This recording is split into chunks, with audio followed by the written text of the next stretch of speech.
차세대 반도체 및 데이터 센터 투자, 소남권 지역균형 발전 5년 계획, SK 용인 반도체 클러스터 지속 추진, 용인 반도체 산업 인프라 구축 5년 계획, 현대차 로봇 파운드리 투자, AI 로봇 시제품을 대량 양산해주는 새로운 산업 생태계 구축 5년 계획.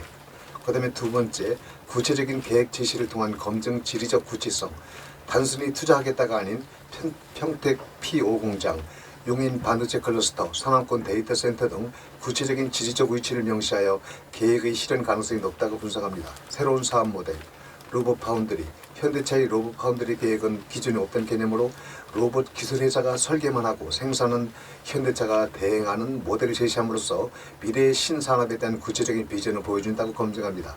이러한 구체적인 투자처와 고용수지 제시를 근거로 이번 대규모 투자가 한국 경제의 미래 동력 확보와 질적 확보를 이끌어낼 중요한 시그널이라고 결론짓습니다.